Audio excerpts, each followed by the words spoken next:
How's it going? Welcome to Chats with Spencer. My guest this week is an author who writes in a variety of genres, including science fiction, horror, and fantasy. She's written for a number of franchises, including Star Wars, Marvel, and the Alien universe. She is Seanan McGuire. I discovered Seanan a few years ago when I read her Newsflesh trilogy. I have to say that Seanan was one of the most interesting guests I've had on the show, and I could honestly listen to her stories for hours on end and ask her so many different questions. Be sure to go check out Seanan on social media and check out her books as well. So sit back and enjoy this really fun and interesting interview with Seanan McGuire. All right, Seanan, thank you so much for joining me. I'm super excited to have you here. How are you doing today? I am doing pretty well. It's a nice damp day here in the Seattle area. It's been drizzling, but not pouring, so it doesn't sound like my roof's about to come down. And that's always a positive thing. Yeah, that's reassuring. So, Seanan, maybe you can tell us a little bit about your background in the sense of where you grew up, what kind of kid you were, and some of the things you're interested in, and maybe if you have a story that kind of sums up who you were as a kid. So I grew up in the San Francisco Bay Area, Okay. a relatively small city called Concord. The pronunciation of the town's name is intentional. And as I grew there, it went from being semi-rural, Mm-hmm. and there would be chicken farms and empty lots, and you could just kind of run feral through the streets, to being much more urbanized and really a bedroom community for San Francisco, which is why I left California. I grew up way below the poverty line, so Okay. I was a welfare child. Okay. Um, Most of my reading was either libraries or used bookstores or boxes of stripped paperbacks that we had scavenged from behind the Walden books.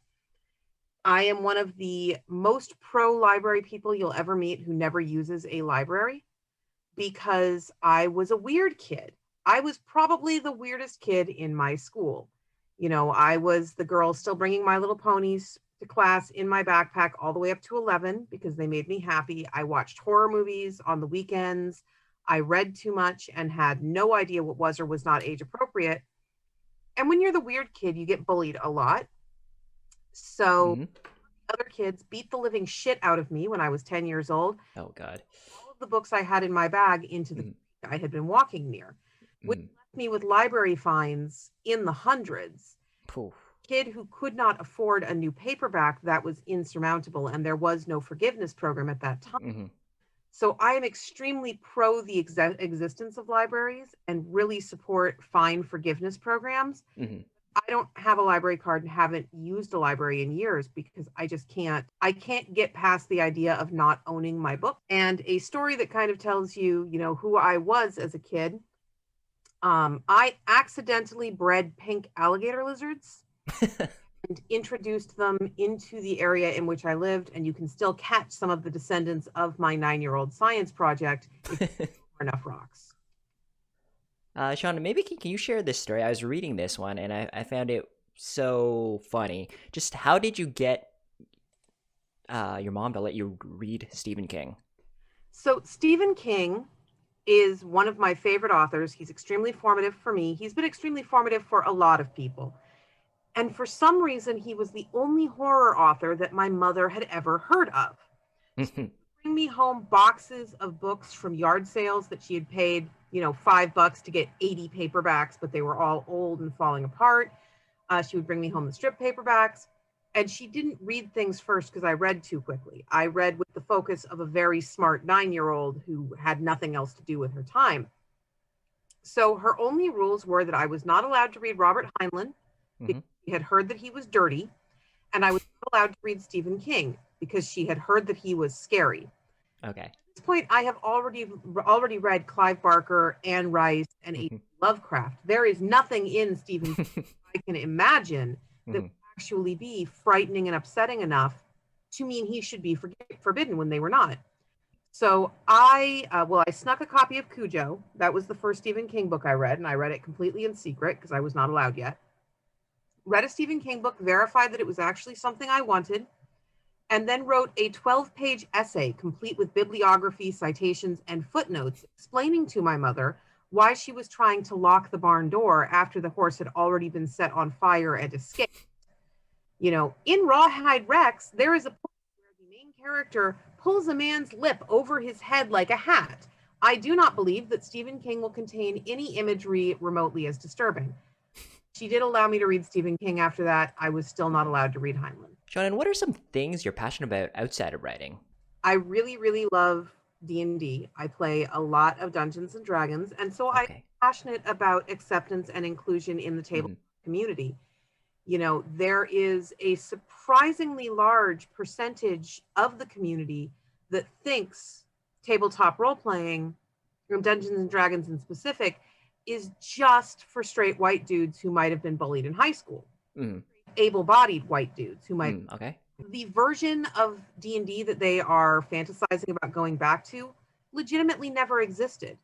I was playing Dungeons and Dragons in 1991. I would have been Mm-hmm. playing sooner if I had been old enough to read the rule books. Mm-hmm. And I wasn't the only girl. I wasn't the only queer person. I wasn't the only weirdo.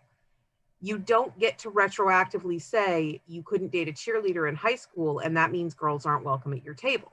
Mm-hmm. I mean, you do. It's your table. You get to say that I am not invited to play D&D with you anytime you want, but you don't get to tell me I can't have a table of my own, and you don't get to tell me that no one gets to run a table for people like me or other people who are not welcome at your table. So I'm very passionate about that. I worked for a long time for a nonprofit organization that was their mission was to assist people in finding technological solutions to bridge the digital divide. Okay. Even now, 1 in 6 Americans does not have consistent access to the internet.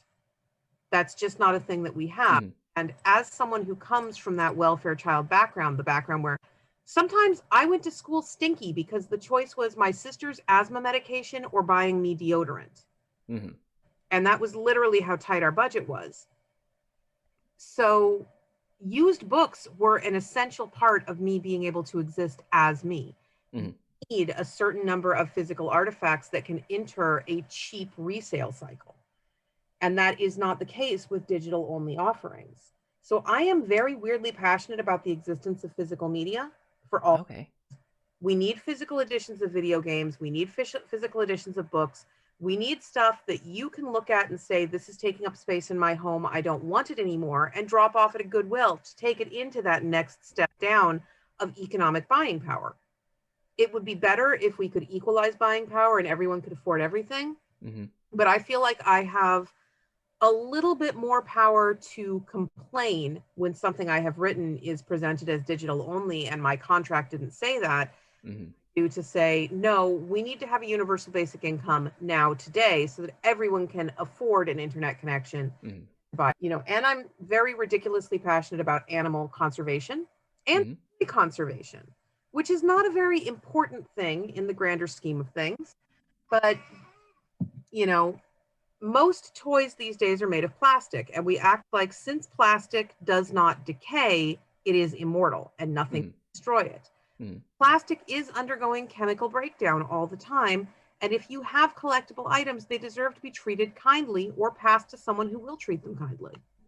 So Shannon, so you mentioned comics, specifically Marvel comics. So obviously you had the chance to write for Marvel comics, which I'm sure was a dream. I think anybody who's who's picked up a comic, but especially you since you're a writer, has imagined their own story line. But how did you get into comics? Do you remember maybe like the first comic you read and maybe the first story arc that really captured your imagination?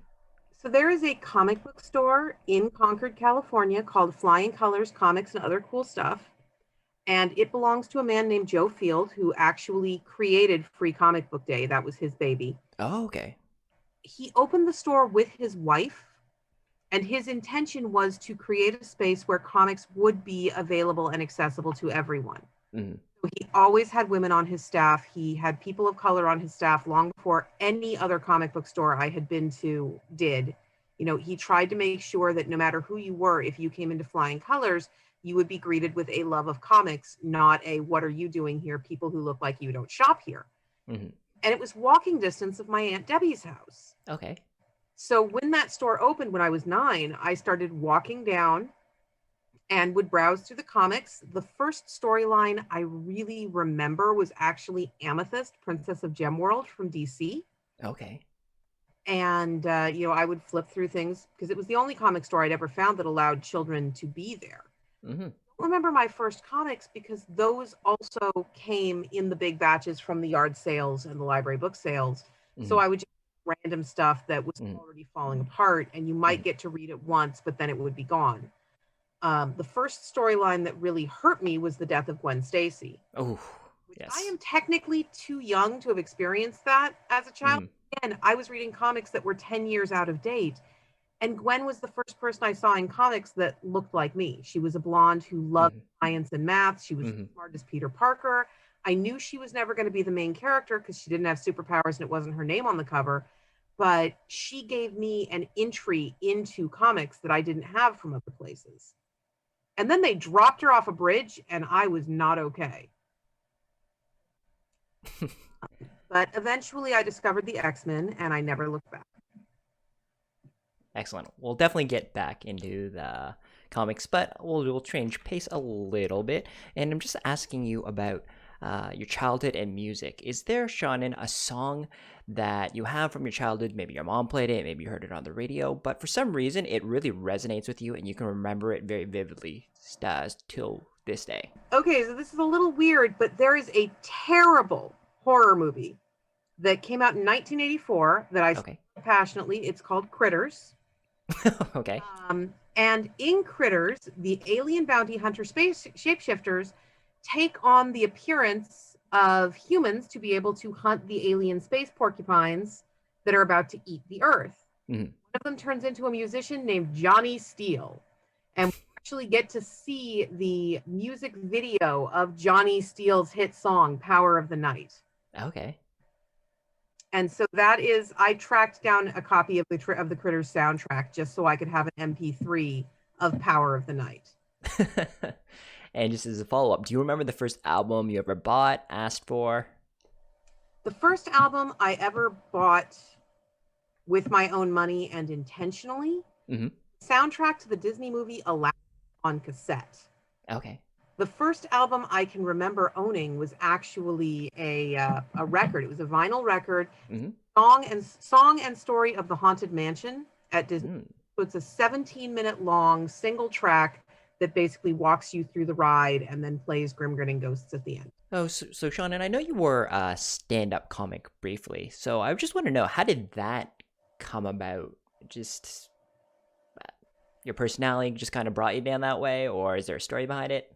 I was a socially anxious child who Okay. didn't like people very much. I'm still not super fond of them in the I'm okay with doing stuff like podcasts because we've been in lockdown for a year. I don't see anybody. It's kind of awful, but kind of great in a weird, fucked up sort of way.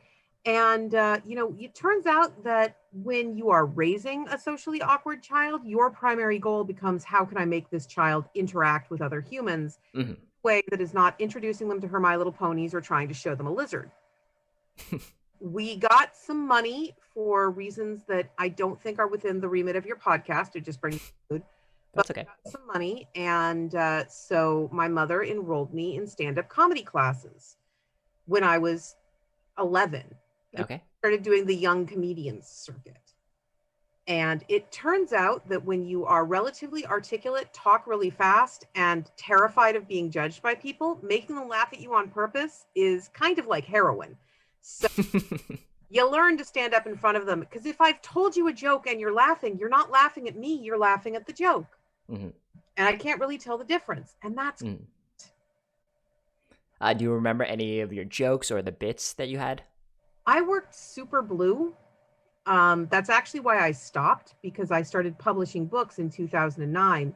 Okay. My last big gig was in 2011. I got booked at Tommy T's when they lost their headliner, and I did what I am best at, which was be an emergency replacement. Hey, I'm gonna swing above my weight class because you can't get anybody better. It's great. So they lost their headliner, and I got to step in as their headline act with about 8 hours notice. Okay. And because it was such a short notice, I didn't have time to prep anything new. So I was bringing in the bits that I was mostly doing at that point, which were Weight Watchers is Disneyland for people with OCD, the International line and menstruation falls. And so I'm doing this, like, there's a bit with a jump rope. It's a whole thing. And on the marquee. And Mhm. at the end of the evening, I go out to the lobby and I'm ready to leave. Everything's great. And there are these two terrified looking teenage girls. They literally look like they have just seen someone murdered in front of them. Mhm. Were fans of my books who had come in because they saw my name on the marquee and did not expect to hear the words that came out of my mouth. And that's when I went, okay, given the age range and Mhm. matter I write, I have to choose between this thing that is a hobby and Mhm. this thing that I am hoping will become a career. Okay, so Shannon, if you could travel back to any time period, so you're placed in a bubble where you're invisible to the rest of the world, you're safe, you can view anything throughout history, prehistory. Where do you go and why? So it's just viewing, it's no interaction. No interaction. You're just like invisible bystander. I would travel back to Messina, Italy in 1347 so that I could observe and accurately document the origins of the bubonic and black plagues. Very interesting. I feel it's important to have a strong opinion about something that makes no difference whatsoever and doesn't really matter, because that way, if someone just absolutely wants to have an argument with you, you have something you can argue about that's unlikely to offend anyone. And my argument is usually about the origins of the Black Death. I Oh, okay. believe that it could have been purely bubonic plague. It doesn't Mhm. make sense in the epidemiological evidence that we actually have been able to preserve, but we have no way of knowing. So Okay, we're going to switch pace just a little bit, just some less in-depth questions, but if you want to elaborate on any of these, feel free. Think I know the answer to this one, but I'm going to ask you, cats or dogs? cats, Fall or spring? fall. M&Ms or Skittles? M&Ms. I don't like things that get stuck to my teeth. That's fair. Adventurous or relaxing vacation? I think that is so individual. Mhm. I went to the University of California, Berkeley, go Bears, for a dual major in folklore and herpetology. Mhm. That means that I will be having a very relaxing vacation while making it very adventurous for everyone else. It is not uncommon to have, oh God, Shannon, where did you get that alligator? Please put it back, from people at my campground. Mhm. I am also a big fan of the Disney World vacation because I'm a little type A rather. I have type O blood. I'm a little type A. I like to pre-plan absolutely everything, and Disney World allows me to do that.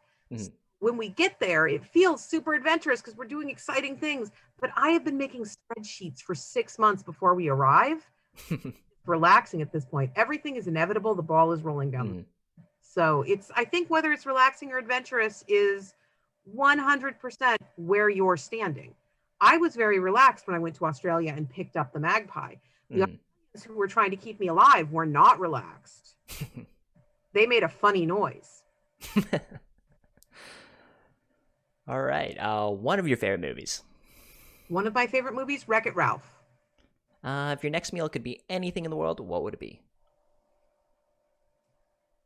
If my next meal could be absolutely anything in the world, it would either be the mushroom risotto from La Cellier at Disney World or the spaghetti bolognese from the Heathrow Airport Hilton in England. When you were little, what did you want to be when you grew up? A writer. What's your go-to snack at the corner store? We don't have a corner store. I live in the middle of fucking nowhere. If there was a corner store. Yeah, there is a swamp literally 150 yards from my house. Okay. When I have been in places with a corner store, Hmm. when I go to New York or whatnot, my go-to snack is generally popcorn. I like popcorn a lot. As a kid, what was one of your favorite TV shows? As a kid, one of my favorite TV shows was Tales from the Dark Side. Okay. Your favorite superhero? Emma Frost. Uh, your favorite comic book story arc? My favorite comic book story arc is probably E is for Extinction from Grant Morrison's run on the new X-Men. Okay. Favorite Doctor Who episode? Survival. Sylvester McCoy and Sophie Aldridge, Seventh Doctor. Top three DDR tracks. My top three DDR tracks are absolutely Cartoon Heroes, Captain Jack, and Kids in America. And I just gotta ask, how did you get into DDR? Do you remember the first time you played it? I can't dance. I have Okay. no rhythm whatsoever. It is actually kind of pathetic to watch Mm-hmm. try. So DDR, where it's telling you exactly what to do, seemed super appealing. Back in about 2006, I had to improve my physical fitness rather dramatically. I was not in great shape. Okay. And where I was working at the time, my day job, we were about a quarter mile from the Metreon in San Francisco, which had Mm-hmm. an arcade upstairs. My lunch hour was just long enough for me to walk to the Metreon, play 4 rounds of DDR, and walk back to work. And so I started doing that every single day. Mm-hmm. And I was never going to be a competitive DDR player because, again, no rhythm whatsoever. But it turns out Dance Dance Revolution is not about dancing. Mm-hmm. It's about playing a rhythm game. Bap, bap, Mm-hmm. bap, bap, bap. So that is how I started playing, and that is why I think DDR Extreme Mix 2 is the superior DDR mix in the world, because it was my first, and you never first. Awesome. So I read something about an electronic typewriter that you grew up writing on. Do you still have that? I sadly do not. We lost our entire storage unit when I was 15, Oh, okay. which is part of what I blame my current My Little Pony collecting on. I think Hmm. most adult collectors who are collecting things they either couldn't have as a child or lost as a child are Okay. trying to fill a missing space. What they desperately wanted when they were a kid was blah, so that's what they collect as an adult. What their mother got rid of before they were ready to lose it as a kid was blah, so that's what they collect. I lost all My Little Ponies, most of which had been gifts from my grandmother, before Mm. I was emotionally ready to part with them. Mm. So now My Little Ponies are a source of comfort to me, to the point that my therapist tells me to buy more, which is the best thing a therapist has ever said. What are some of your favorite horror movies of all time? Define favorite. Are we saying it's scary, or are we saying I need a horror movie so I'm going to put it on to feel better? You could do both. Maybe you can talk about scary. Maybe give me 3 scary and 3 feel good. Okay, so my favorite three, this is going to make me feel better. It's not Hmm. necessarily a great horror movie, but it will bring me comfort and joy. Okay. Horror movies are The Stuff, which Okay. is about flesh eating frozen yogurt. The Midnight Hour, which was a made for TV movie with LeVar Burton and Sherry Belafonte during the Thriller era. So there is an inexplicable, terrible choreographed dance routine in the middle of the film. Hmm. Clive Barker's Nightbreed, which I mentioned earlier, which will never cease to be comforting to me because I've seen it so many times. Three movies that you may actually find scary, though scariness is so dependent on what actually frightens you, Yes. are Clive Barker's Nightbreed, the Cabal cut, which is the restored director's cut of the movie. They put back 45 minutes, and they didn't just put back scenes, they put back moments. It changes the movie entirely and actually makes it something worth dreading. Cabin Fever, the original, the stuff in the water. It's very upsetting. And I'm not actually that easy to scare. The Blair Witch Project scared the crap out of me, but go into it in the proper experience for the Blair Witch Project. I don't think that it maintains much of its power on a small screen. Hmm. So less scary, more just, I really love this movie and want everyone in the world to see it. Anna and the Apocalypse, which came out 2 years ago. It is a Scottish zombie Christmas high school musical. Okay. Interesting combination there. Everything about it is perfect, I'll including the definitely check it soundtrack. out. Okay. Shauna, what's the most fun D&D campaign you've ever played? The most fun D&D campaign I've ever played was probably a game that we played at conventions for about 3 years. It was specifically designed to be a game where you would play a session, go off, go back to your lives, and then 3 months later, when all the players were at the same con, you'd all come together again. And because of that, our GM made everyone's characters. You had very little input on what you were playing. He just gave you a character and said, this is it. And he knows me well enough to know that I pretty much will not play dwarves. They're just not a fun D&D race for me. I Okay. like the racial limitations. Hmm. I don't enjoy it. I like elves, humans, and tieflings. Okay. And so he gave me a choice of a dwarf cleric, which he knew I would not take, or a human sorcerer fire evocation specialist who was basically evil Jean Grey, just to see if he could overcome my dislike of Jean Grey by putting me in that position. And it worked. So I wound up playing Nahilia for a while. Her entire goal was to get back into wizard grad school, which she had been kicked out of because she burned it down. So she basically just went around shaking people down like an evil mob boss for recommendations. She would literally burn your city to the ground and then turn to the mayor and go, "Can I have a letter to tell my school how good I did doing that?" And it was super fun. Our entire group was weird as hell. And you don't have to take it too seriously because it's a con game, so it's not the game that you're most invested in. Do you have a favorite character of all time that you've played as? Probably my favorite character of all time across all gaming platforms would be a Nuisha folklore professor that I played in a couple of World of Darkness campaigns. It was Kaylee, and she basically just hated everyone and wanted to go home and have a cup of tea. All right.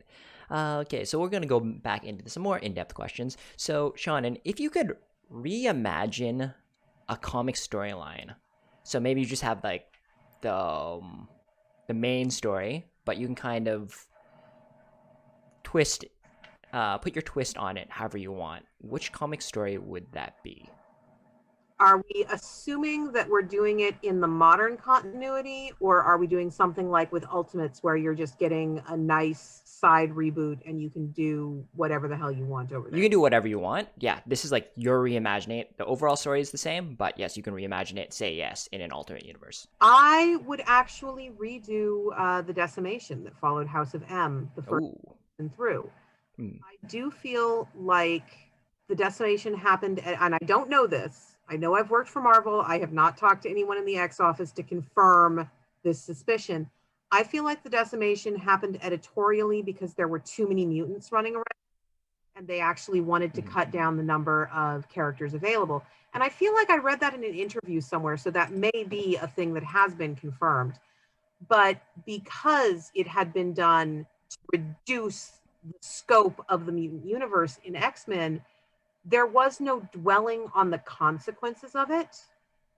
And the thing I always loved about Marvel over DC is that for a long time, when Chris Claremont was kind of one of the driving narrative forces, things had weight. If a character's dog died, you saw them being sad about their missing dog for more than an issue. Mm-hmm. If somebody lost a husband or lost a child or even lost a pet, you knew that it had mattered. And so these characters existed as characters as much as costumes. And Decimation, big chunks of that were missing. For a long time, my prepped pitch for if I get a chance to write the X-Men, this is what I want to do, began with the suicide of Melody Guthrie. Because you cannot say that the only Guthrie child who actually enjoyed her powers and enjoyed and loved being a mutant would not suffer from being the only Guthrie child who got depowered on that day. Mm-hmm. So I would, if given complete editorial control, you can do whatever the hell you want. It doesn't matter if it fits in continuity. Completely redo the Decimation and make it hurt. And I just got to ask, in regards to the X-Men, what about the X-Men spoke to you and really resonated with you? I got to exist. Mm-hmm. You know, the X-Men actually acknowledged that not everybody fit into the very narrow box of what we call people. You had mutants who were not necessarily combat ready. You had characters that came from less than idealized backgrounds. You had more than one girl. You know, people got to be there and got to be a part of the story that were not that narrow definition of things. And yes, they were for the most part pretty people because comic artists like to draw pretty people. But I didn't feel like this was a universe that was closed to me the way that I did with so many other things. And again, that narrative weight that Claremont worked really hard to give them. He was not always a master of dialogue. He was not always a master of sensitive choices, but you felt like these people were people. and they did stuff when they weren't saving the world. And just kind of along those lines, just so I read that you've been able to write in the Star Wars universe, obviously the Marvel universe, and a really, really interesting and cool one for me, the Alien universe. How did it feel to write in all those different established universes? I mean, writing licensed tie-in fiction is very different than writing your own fiction. Mm-hmm. You can't make mistakes in writing your own fiction. I did not anticipate before I came into the Marvel universe just how both passionate comics fans were and how, I'm trying to think of a nice way to say this, disrespectful comic Mm-hmm. like the shit comic fans thought it was appropriate to say to me was astonishing. And I say that as someone who had been publishing for 10 years before I wrote my first Marvel comic. I thought that we had forgotten the word ham planet from the old Chan days, but I got called a tit cow and a ham planet more times in my first month at Marvel than I had in literally half a decade. My weight apparently made me incapable of putting words on a screen, that sort of thing. And I'm like, that's cool. That's really sweet of you. Are you insulting my male peers the same way? Because I don't think you are. You do realize I'm in a committed relationship and you were never going to fuck me anyway, right? And no, apparently not. Also, with my own stuff, because I own it, if I don't give you spoilers, it's because I don't want to. With stuff that belongs to someone else, if I don't give you spoilers, it's because I don't want to get fired. But comics fans are, and this is not all comics fans, obviously, it's a small percentage, but when they're the ones that talk to you, comics fans seem to be, and Star Wars fans are remarkably relaxed about just on a public forum going, hey, is this going to happen? No matter how many times you explain, Marvel has snipers and I have signed non-disclosure agreements, I don't want to get in trouble. Like they seem to take that as a personal insult or like you're hiding something. I am hiding something. I am hiding anything I know that might answer your question because I don't want to get sued by a company that could literally crush my life. Alien was also fascinating because literally the first movie I can remember seeing is Alien. I was 3 years old. I was sitting on my uncle's knee in the living room, and a man in a funny suit was walking through a big field full of leather flowers. And then one of the leather flowers started to open. And then my mother came running into the room and screamed at him and pulled me out of there. It is one of my formative memories is sitting there watching Alien. And I would have lost it if she hadn't jerked me out of the room because that was traumatic in a way the movie hadn't been. But so I have probably been in love with the Alien franchise for more of my life than almost anything else. And I got hired to write a YA novel in Alien. It was the first Alien YA piece of fiction. I'm super excited about that. Like, it was a great time. And there were literally people on social media going, okay, well, the franchise is dead. She's going to put her icky girly hands on the franchise and kill it. And I'm like, my power is so immense, you guys. If I can kill something as big as Alien just by touching it, I'm going to go start touching stuff. Anything I don't like, I'm going to touch. That's my job now. But it is a huge honor to get to play in these universes, to get to make canon. My first Marvel comic was X-Men Gold Annual #2, which was not a retcon, but a backfill story about Kitty that was specifically supposed to fit into a hole in her history. And when I started the first page and went, page 1, panel 1, and started writing the description, I literally stopped and cried for a little bit because I was describing canonical trees. They can get retconned, they can get taken away, but they existed, and that never changes. Yeah, that sounds like such an amazing experience. Yeah. Just you telling me that got me a bit emotional. I can just imagine being a fan, and you're, like you said, you're you're writing something that that stands. So it's very, very cool.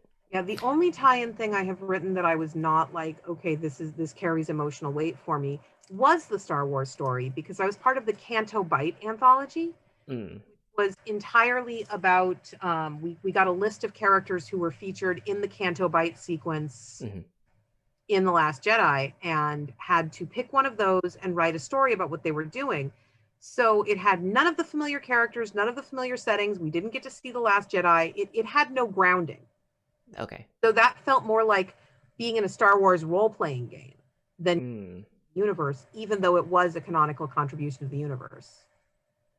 okay. And I gotta ask you specifically about Gwenum. As you can probably see behind me, I do have a Spider-Man comic to my over here. So I'm a Yeah. big Spider-Man fan, and yeah, Death of Gwen Stacy is such a memorable comic. Like 121, that cover, Spider-Man fans know it. How was it writing the character of Gwen Stacy? So I know this makes me sound soppy, but when I got my call from the Spider office, and they basically let off with, "We know that you want to work for the X-Men. We know that you want to be in the X office, but we were wondering if you have ever considered writing for Gwen." And I couldn't hear anything for like 5 minutes. I don't remember the rest of that conversation. There was just this tone in my head. Mm, But I managed to stay polite and positive and professional through the rest mm, of the conversation, which pretty much ended with me saying, "Yes, sure, I would be willing to give that a try." And then I laid down on my bed and cried for 20 minutes because Gwen wasn't the superpowered one. Gwen wasn't the one with her title on the cover. So you kind of get used to in comics when someone dies, you're going to get them back. Like that's just a standard expectation. You're going to mm, with Gwen Stacy, I never expected to get her back. I didn't even recommit when Edge of Spider-Verse, when Into the Spider-Verse happened, the original comic series, because I knew there was no way they'd let us keep her. And I wasn't going to go kick for the football and get it jerked away from me. So to actually get the chance to write for any version of Gwen Stacy was something I had never dreamt of. Even when I was imagining having the best comic career ever. You know, you're 13 and you're fantasizing about what your future is going to be. And I'm like, I'm going to be Chris Claremont, only a girl. I'm going to be I'm going to tell these incredible stories. They're going to be so big and everyone's going to love me. And I'm going to get to go to San Diego Comic-Con and they're going to give me cookies. Like even when I was doing those kind of giant wish fulfillment self-insert fantasies, I never thought I'd get Gwen. mm-hmm. And so just being offered that was so incredibly great for me. I kind of wish it hadn't timed up with the release of Into the Spider-Verse Mm-hmm. because that put a lot of editorial attention on the character without it being a big book. I didn't have the marketing support and administration of a big book. My editors were amazing. Marvel supported me all the way. I am not complaining in any way. But you have to acknowledge there's a difference in launch size between we're doing a new Gwen Stacy book and we're doing a new Captain America book. And that's normal. That's the profit that they can expect to make. They are a working business. But so suddenly I've got the editorial attention and oversight of a Captain America book and the budget and marketing penetration of a Spider-Gwen book. That was not the most fun combination first. Mm-hmm. Yeah, I think one of my favorite parts, I really like House of M, but I think the one thing that was really powerful to me as a Spider-Man fan is when they snap back to reality and Peter's kind of heartbroken that his happy place was with Gwen instead of Mary Jane. And then he has to like kind of live with that afterwards. Oh, that was, I'm like tearing up right now thinking about it. Yeah, no, that was one of my favorite parts of House of M, which is a book.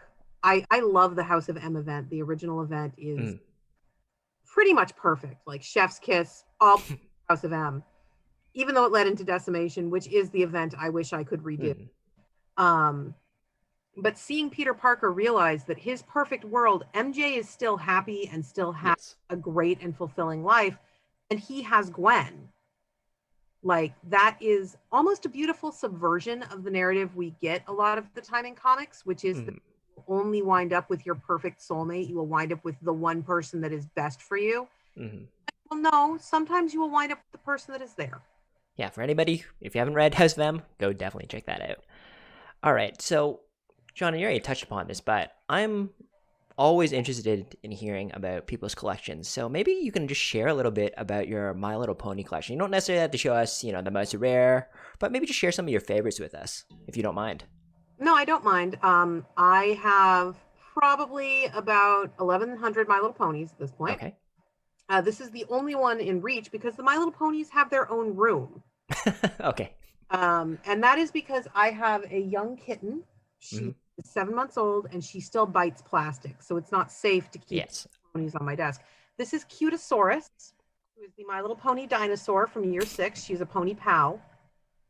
And Generation 1 My Little Ponies, they were one of the first toy lines to really embrace the idea that kids might want to play with fantasy. Mm-hmm. It's so standard now that you have the toy unicorns and the toy wizards and all of these things that it's hard to think of that. But I wrote an article earlier this year for Reductress about Generation 1 My Little Pony and the lasting cultural impact of My Little Pony. Okay. And Bonnie Zackerly, who created the line.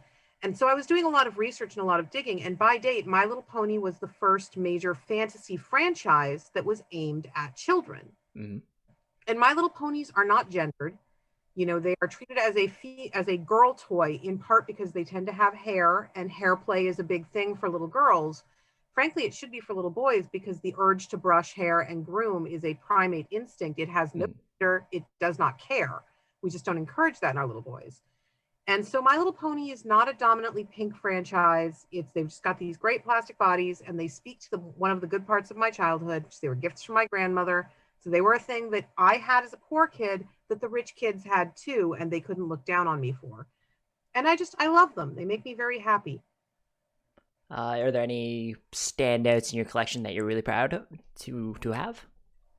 Oh, quite a few. So I recently acquired the blue Italian version of Posy. Okay. Super hard to find. I'm not going to tell you what I paid for her. That's okay. But she's probably the most expensive pony I own. And I looked for her for a long time. I managed to get one of my Grail ponies last year, which are this is a pony that you've been looking for forever. Mm. Is the South African version of, who is a different pose and a different color than the North American and European editions of Seashell. And I have managed at this point to acquire one of every pony released in the sitting down pose, which was a very little used pose from year 2. Okay. I have Seashell and Bubbles, who are both American releases, the Brazilian version of Bowtie, and then Ladybird and Candelista, who were Greek only releases. And those 5 are the only sitting pose ponies that they made. Oh, interesting. Well, are you on the hunt for any other ones right now? I have a 6-page wish list that I'm still through. Okay. I have My Little Pony proxies, people who buy for me off of local versions of eBay and the like in Japan, Sweden, Germany, England, Ireland, Brazil. Like, I'm constantly expanding the network because frequently these ponies, if they're for sale in America, are much more expensive than they ought to be because they weren't released here. Oh, okay. People in the areas where they were released who will shop for you. So I'm currently bidding on a vanilla treat, a Italian version of butterscotch, and a painting time, all in Sweden. And I'm hoping they'll be able to get those this weekend. Awesome. Good luck with that.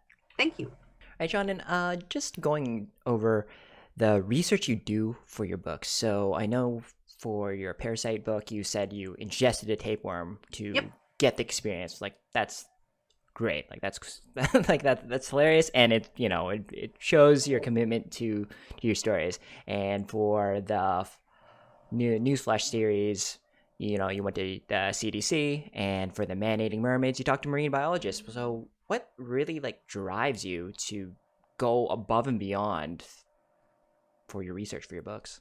I mean, we were talking about how one of the things I loved about the X-Men is consequences. I like things having weight. My first arc on Spider-Gwen, when it was Spider-Gwen Goes Spider-Geddon, I got brought in for this event, and they wanted me to do 3 issues of tie-in. And I managed to extend that to 4 issues of tie-in by pointing out that at the end of the event, Gwen is the only one who can cross dimensions on her own. Who the hell is going to tell the supporting casts of the spiders who died that they're not coming home? The funeral issue with Gwen going to people's supporting casts and telling them, I'm so sorry, Peter isn't coming back. That was the first thing I really fought for, and it was really important to me. But also sexism. Like, I am a lady person. I am a cis female writer who mostly works in genres that are regarded as the province of men. I have literally been on a panel at a large convention where The male science fiction author who spoke before me said that he had done no research on atmospheric conditions on Mars. He just made up what he thought would be interesting, and it was cool. And people applauded him. And the next question was someone standing up to point out a flaw in my virological research for Newsflash that had not been a flaw when the book was written. When I wrote the book, I wrote with the science as we understood it in that moment. Science had moved on since that, and this person wanted me to know. They needed me to know and acknowledge that I made a mistake. And that is frequently the female experience in both science fiction and horror, that if you don't get something precisely right, it's because you're too stupid and you got it wrong. So I have to go the extra mile in research to proactively protect myself from getting yelled at. Okay. Fortunately, I enjoy it. Yeah, that's unfortunate though. So I have to ask this question. I forget where I read this or I heard this, but you said in college you used to make novel-length continuations of Disney Channel movies. So I'm just wondering, maybe you could just give us a quick rundown on maybe some of your favorite Disney Channel movies and what you wrote, like what happened after them. I genuinely love the first two Halloween Town movies that they Disney Channel original movie line.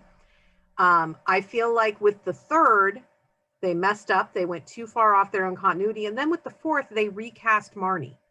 Not okay with. So I wrote a literally novel-length fix-it fic to pull the third and fourth movies back into continuity with the first and second, and reintroduce Luke, who had been presented as Marnie's most likely love interest for the first two movies.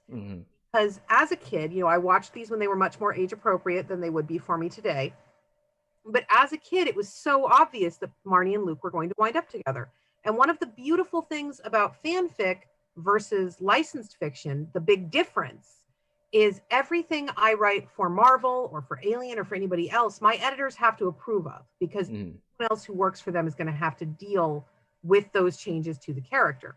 And so sometimes the editors will tell me, okay, by the end of the story arc, Gwen has to have dyed her hair purple or whatever. They have a plan.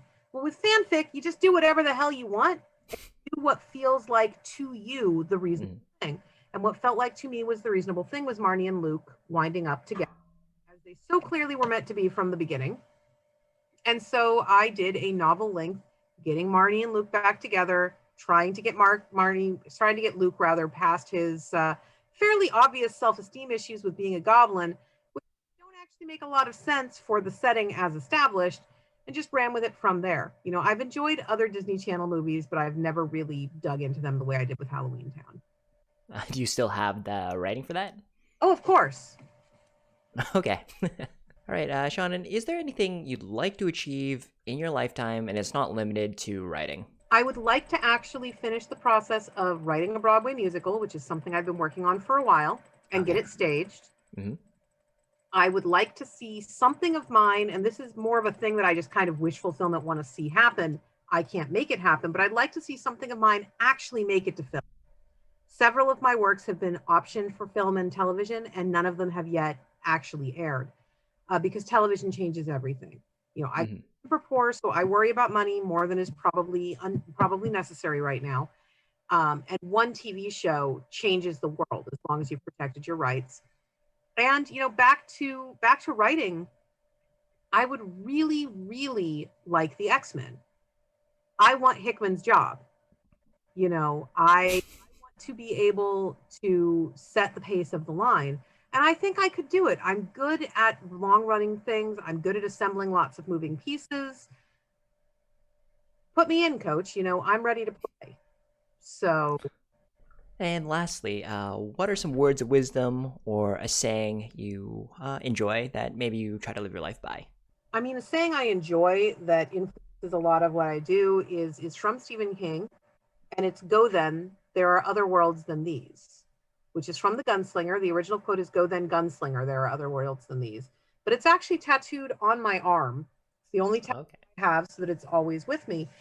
And the way that I've always interpreted that, because everything is so very open to interpretation, is that if something is not working, if you literally can't hold on anymore, it is okay to let that something go and move on to something. Don't have to hold on to a dream for so long that it pulls you down and drowns you. All right, Sean, maybe you can let us know where we can find you online, social media, that kind of thing. Online, I am most active on Twitter as at Seanan McGuire. My website is SeananMcGuire.com, and I'm on Instagram as Seanan McGuire as well. And there I do a daily, if you're interested in My Little Ponies, or you're like, well, this is, how can anyone have, there can't be that many. I'm doing what we're calling the Pony Project, which I started under quarantine. And that is a daily photograph of a different My Little Pony in chronological order, starting at number 1 with the very first pony ever released and moving steadily through. We're starting year 6 today. So I've already photographed the first 5 years of My Little Ponies because COVID needs to end. We all need to go home. This is boring. But you can generally find me there. And when we're not under horrifying endless pandemic lockdown, you can find me at a lot of conventions. I travel a substantial amount and try to hit every geographic area I can. And any upcoming projects you can let us know about? I am right now working on the encrypted novel that will be released in 2022. I don't currently have any announced work with Marvel. That is not the same as I don't have any work, but it's also not the same as I definitely have work. I don't have any announced work. How well I respect my NDAs. Hey, editors, I respect NDAs. You know, that is important to point out occasionally. I don't currently have any announced comic work, but I've got various personal novels and such coming up. And I am going to be part of the upcoming Alien versus Predator anthology. All right, great. A lot of stuff to look forward to. Well, Sean, thank you so much for joining me. I had a blast, and I could honestly listen to you tell your stories for... I could just probably ask you questions on end because you just have such interesting stories, and you just tell them in such a great way. That is the beauty of stand-up. My biggest piece of advice to aspiring authors is take an improv class. Okay. You know, take a stand-up class, take an improv class, and take a poetry class. Because a comic script is a form of structured poetry. So learn how to write some sonnets and learn how to entertain a room full of people. The sonnets will help you write better scripts, and the entertaining will help you do better panels at cons. Very interesting. Well, thank you so much for the time. Like I said, I had a great experience talking with you. Great. So thank you for letting me join you. No problem. Well, everyone, thank you so much for watching. Please subscribe for new videos every Tuesday and Friday. Please check out Seanan's books. I'll be sure to link some in the links below, in the description below. Awesome author, awesome person. Thank you so much, and take care of yourselves, and I'll see you next video. Absolutely. Good night.